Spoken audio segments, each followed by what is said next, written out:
The steady beep of hospital monitors had become the soundtrack to my life over the past week. I sat beside my father's bed, watching his chest rise and fall with mechanical precision, wondering if he could even hear me anymore. The doctors said the cancer was winning, that it was just a matter of days now. Still here, Diana. My sister Catherine's voice dripped with artificial concern as she clicked into the room in her designer heels. You should go home, get some rest. Peter and I can handle everything. I didn't look up from Dad's face. I'm fine where I am. Catherine sighed dramatically. You know, if you just taken that management position Peter offered you at Maxwell Industries, you could afford to take time off. Instead of, she gestured vaguely at my wrinkled clothes. By this, she meant my choice to become a research scientist instead of joining the family business. Maxwell Industries, founded by our grandfather and now run by our older brother Peter, was a technological manufacturing giant. They made everything from smartphones to military components, and both Catherine and Peter had slipped easily into executive roles. I was the family disappointment, more interested in pure research than profit margins. Dad had been the only one who understood, who supported my decision to pursue my doctorate in quantum mechanics instead of an MBA. Where is Peter, anyway? I asked, though I already knew the answer. Board meeting, Catherine replied. Some of us have actual responsibilities, Diane. We can't just sit around. A weak cough from the bed cut her off.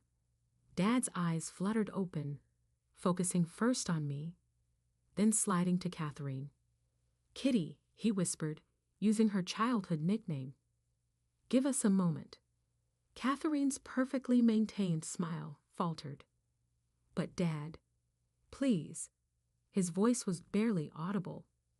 She left, her heels clicking a staccato beat of frustration. Diana. Dad's hand reached for mine, trembling with effort. Listen carefully. I leaned closer. I'm here, Dad. The old factory, on River Street. Each word seemed to cost him tremendous energy. My lab, in the basement. The key. He started coughing again. Dad, save your strength. We can talk later. No. His grip tightened suddenly. No time. Keys in my study, behind Maxwell's portrait. You'll understand. When you see. See what? I asked, but his eyes were already closing again. Trust no one, he whispered. Not even family. Those were his last words to me. He slipped into a coma that night and was gone by morning. The funeral was exactly what you'd expect for a titan of industry. Peter gave a touching eulogy about carrying on the family legacy. Catherine dabbed her eyes with a monogrammed handkerchief. Business associates and society friends filled the church, all offering condolences and barely concealed business pitches to the new CEO. I sat in the back row, my mind racing with questions. The old factory on River Street had been Maxwell Industries' first manufacturing facility, abandoned decades ago when operations moved to a modern campus outside the city. What could possibly be there that was so important? Diana. Peter's voice interrupted my thoughts. He stood over me in his perfect black suit, every inch the corporate leader. We need to discuss your future with the company. I looked up at my older brother, the golden child, the chosen heir, the one who had spent years trying to force me into the corporate mold. I have a future, I said, at the university. He smiled, but it didn't reach his eyes. Come on, sis. Dad's gone now. Time to grow up and join the real world. I have a position opening in R&D management. No thanks. I stood up, gathering my things. I need to go clean out Dad's study anyway. Peter's smile vanished.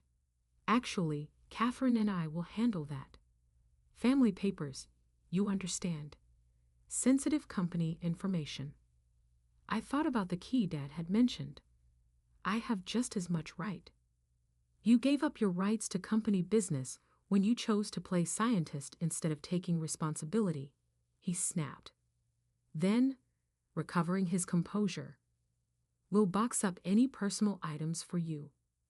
I watched him walk away, already working the room, accepting condolences with practiced grace.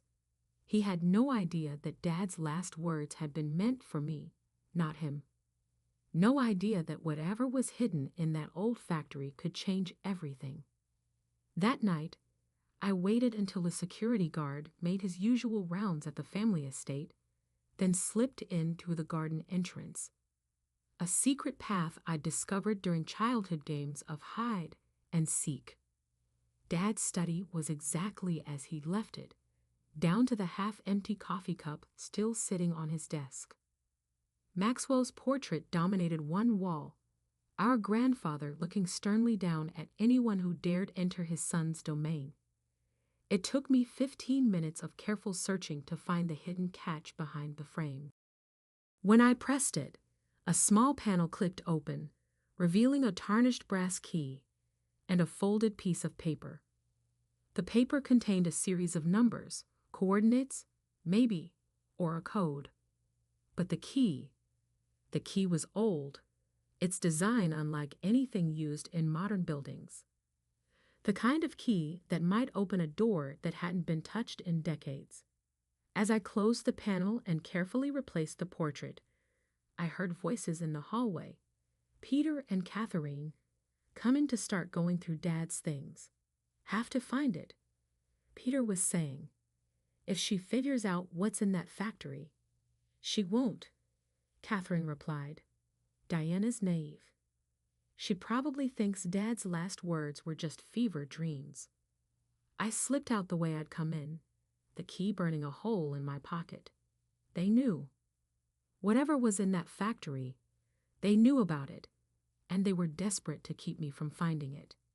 The next morning, I drove to River Street, the old industrial district that had once been the heart of the city's manufacturing boom.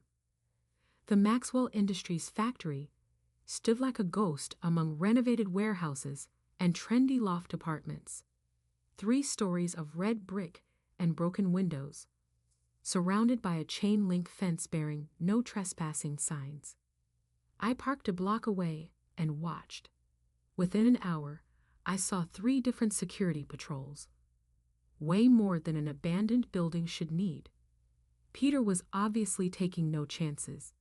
But Peter had forgotten something crucial about his little sister.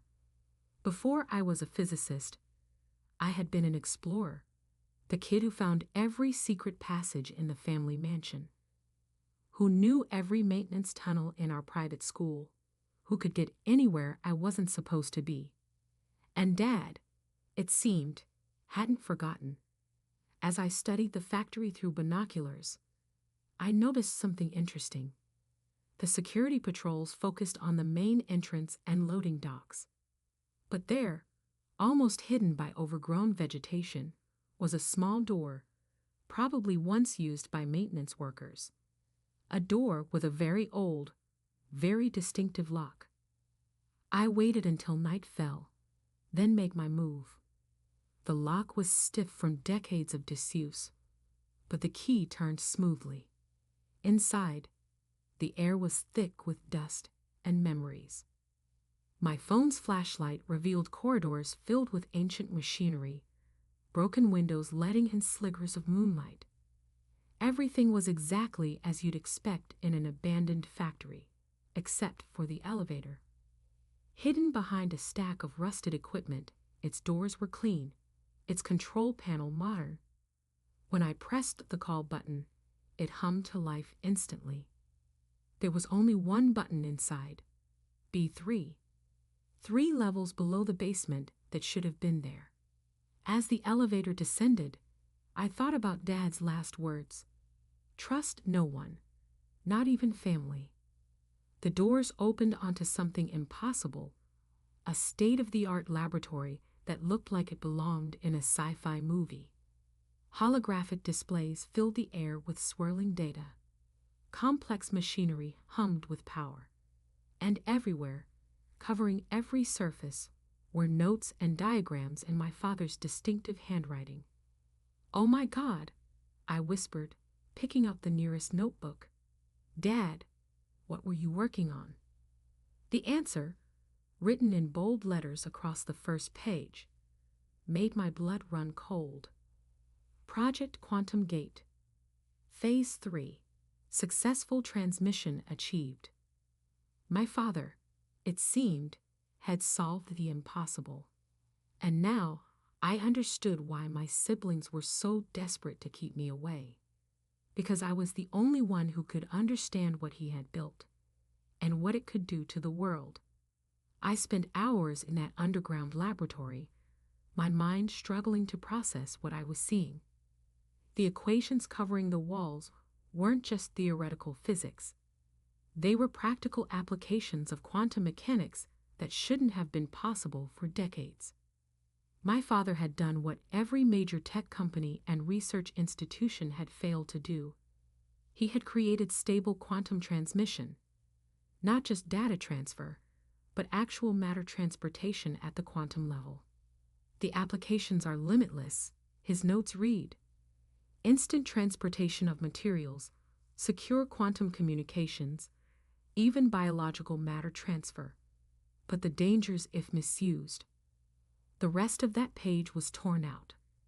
I searched the lab, but couldn't find it. My phone buzzed. Catherine calling for the 5th time. I ignored it, focusing instead on a series of video files labeled test results. The first few showed failed experiments, quantum fluctuations that dissolved test objects into particles. But the later ones, test 47 successful. My father's voice narrated as a small metal cube disappeared from one chamber and instantly appeared in another. Complete molecular reconstruction achieved. No degradation of original material. The final video was dated just 2 months ago, shortly before his diagnosis.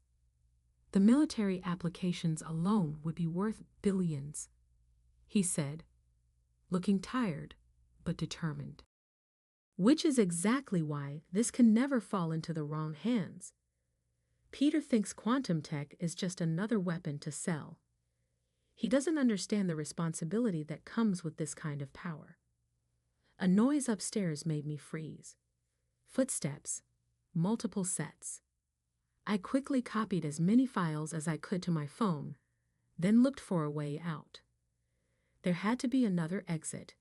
My father wouldn't have built this place without an escape route. Hidden behind a bank of servers, I found it. A narrow maintenance tunnel with a ladder leading up. Just as I closed the tunnel entrance behind me, the elevator doors opened. "She's been here." Peter's voice echoed in the lab. "Everything's powered up." "Find those notebooks," Catherine snapped. She can't be allowed to understand what this place is. "Too late," I whispered, starting my climb up the ladder. The tunnel emerged in an abandoned warehouse 2 blocks from the factory. By the time I made it home, my phone was flooded with messages, not just from my siblings, but from Maxwell Industries' legal department. CEAC and DESIST. The email's subject line blared. Unauthorized access of proprietary company technology. I laughed. They thought corporate lawyers could contain something like this? My doorbell rang just as I was reviewing the copied files. Through the peephole, I saw Catherine, still wearing her funeral clothes. "Diana, open up." She sounded frantic. "We need to talk about what you saw." I stayed silent, watching. "Please," she continued. "You don't understand what's at stake. The company, our family's legacy." "You mean the weapons contracts?" I called through the door. "Is that why you and Peter are so desperate to control Dad's research?" Silence. Then, how much do you know? Enough to understand why Dad wanted me to find it instead of you. I heard her take a shaky breath. We can make a deal. Name your price. Whatever university position you want. Funding for your research. You still don't get it, I said. This isn't about money. It's about responsibility. Dad knew that. Dad was dying, she shouted, mask finally cracking. He wasn't thinking clearly. Peter has buyers lined up. Legitimate military contracts that could transform Maxwell Industries. Into what? I demanded. A weapons manufacturer. Using quantum technology to create something that could destabilize global security.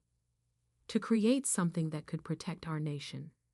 A new voice said, Peter, standing at the end of the hallway. Be reasonable, Diana. This is bigger than your moral qualms. I watched through the peephole as he approached, his expression calm, but his eyes cold. The company's board meets tomorrow, he continued. We're announcing a new military research division. Multi-billion-dollar contracts, all pending successful demonstration of the quantum transmission technology. Don't throw away everything Dad built because of some naive idealism. I thought about the torn page from Dad's notebook about his warnings of misuse. Dad built Maxwell Industries to create things that helped people, not weapons. Dad built this company to make money, Peter corrected. And now you're going to help us do exactly that. Whether you want to or not. The threat in his voice was clear. Think carefully about your next move, Catherine added. You're not the only one who can understand Dad's research. Our tech teams are already reverse engineering the lab's systems. What they didn't know was that while they were talking, I was sending encrypted copies of Dad's files to trusted colleagues around the world. People who would understand the importance of controlling this technology. 1 hour, Peter said. You have 1 hour to agree to help us voluntarily. After that, he left the threat hanging. I waited until their footsteps faded, then grabbed my emergency bag, the one I'd packed after finding the lab, knowing this confrontation was coming. But as I headed for my car, my phone buzzed with an alert from one of the security systems I'd installed in the lab. Someone was accessing the main computer, trying to decrypt Dad's core research files. I had a choice. Run and hope my colleagues could protect the research, or go back to the lab and finish what Dad had started. The answer really wasn't a choice at all. My father had trusted me with this responsibility. Now it was time to prove him right. I turned my car toward Rigger Street, toward the lab where everything had started. Peter and Catherine thought they were playing a corporate game, moving pieces on a financial chessboard. But they had forgotten something crucial. I wasn't just their little sister anymore. I was my father's daughter, a scientist who understood exactly what was at stake. And I was done playing by their rules. The old factory looked different at night. Moonlight caught the broken windows, making them glitter like shards of the future my father had tried to protect. As I approached the maintenance entrance, I noticed something odd. The security patrols were gone. That could only mean one thing. Peter and Catherine were already inside. I didn't use the elevator this time. Instead, I found the emergency stairwell Dad had marked in his notes, hidden behind a false wall. 3 levels down, I could hear voices echoing from the lab. The encryption is stronger than we thought, an unfamiliar voice said. Dr. Hayes says it could take days to crack without the proper key sequence. We don't have days. Peter's voice, tight with frustration. The board meets in 12 hours. Without a working demonstration, the military contracts are void. I peered through a ventilation grate. The lab was filled with people, technicians at computer stations, security guards at the doors, and my sibling standing by the quantum transmission chambers. Where is she? Catherine demanded, pacing in her designer heels. Diana's apartment is empty. Her phone's off. She'll come, Peter said confidently. She won't be able to resist trying to stop us. And when she does, he gestured to the armed guards. They were right about one thing. I couldn't stay away, but they were wrong about why. I pulled out my phone and activated the program I'd spent the last hour writing. Dad's notes had included emergency protocols, ways to protect his work if it was ever compromised. I'd modified one of them for exactly this situation. Warning: the lab's computer system suddenly announced. Core containment protocols initiated. Quantum stabilization failing in 10 minutes. Chaos erupted in the lab. Technicians scrambled to override the warning as emergency lights began flashing. What's happening? Catherine screamed over the alarms. The quantum field is destabilizing, one of the technicians shouted back. If we don't shut it down properly, the entire system could collapse. Then shut it down. We can't. The controls are locked out. I smiled, stepping out of my hiding place. Actually, you can. But you'll need my help. Every gun in the room swung toward me. Peter's face twisted with rage. What did you do? Activated Dad's failsafe, I said calmly. In 8 minutes, the quantum field will collapse, taking all his research with it. The only way to stop it is with an encryption key that only I have. Give it to us, Catherine demanded. Now. Or what? You'll shoot me. Then you'll definitely lose everything. Peter raised his hand, stopping the guards from advancing. Name your price. My price is simple. Dad's research stays private. No weapons, no military contracts. Maxwell Industries returns to what it was meant to be, a company that creates things to help people, not destroy them. You're insane, Peter spat. Do you have any idea how much money? 5 minutes to quantum field collapse, the computer announced. Catherine grabbed Peter's arm. We don't have a choice. I pulled out a flash drive. This contains a new corporate charter I had drawn up. It places control of all quantum research under an independent ethics board. Sign it, or watch Dad's life work disappear. Peter's face went through a fascinating series of emotions. Rage, calculation, desperation. Finally, he nodded. Give me the damn papers. The next few minutes were a blur of signatures and quantum calculations. With seconds to spare, I entered the stabilization code, bringing the system back under control. You played us, Catherine said quietly as the emergency lights faded. No, I corrected. I protected us from ourselves. The following days were intense. The board meeting became a very different kind of announcement, not about military contracts, but about Maxwell Industries' new direction in ethical quantum research. Peter fought it at first, but the publicity was overwhelmingly positive. Stock prices soared as tech media celebrated the company's commitment to responsible innovation. Within weeks, civilian applications of Dad's discoveries were changing lives. Quantum-based medical scanners, secure communication systems, clean energy solutions. Catherine eventually came around, especially when she saw how our new direction improved her social standing. Ethical tech is very in right now. She informed me over our first civil lunch in weeks. The lab became my new workspace, not hidden anymore, but open to carefully selected researchers from around the world. Every morning, I passed Dad's old portrait in the lobby, now hanging beside a plaque with his words, "Power without responsibility is the most dangerous force in the universe." 1 year later, I stood in that same lab, watching as the first quantum-powered medical scanner saved a child's life. The technology that could have been a weapon was now a tool for healing. My phone buzzed. Peter calling. We weren't close, probably never would be, but we'd reached a kind of understanding. The London facility is ready, he said without preamble. Catherine's handling the PR, but we need you there for the technical setup. I'll be there, I promised, just as soon as I finish something here. After hanging up, I walked to the back of the lab, to a door that only I could open.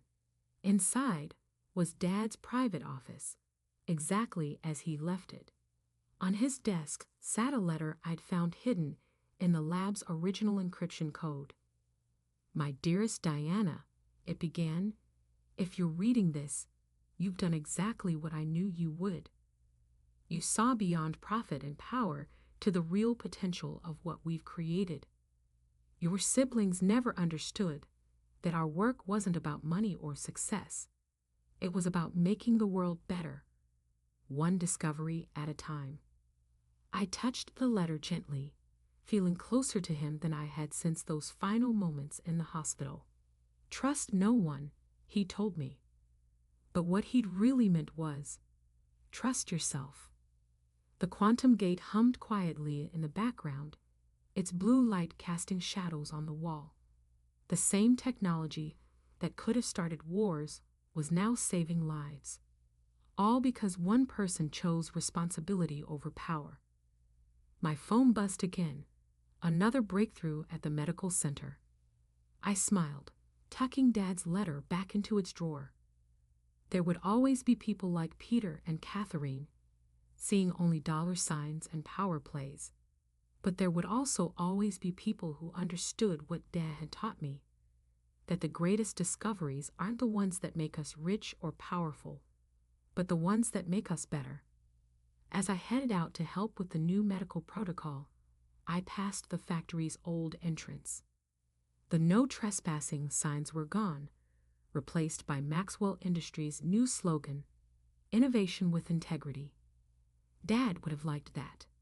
And somewhere, in whatever quantum realm he might be watching from, I knew he was smiling.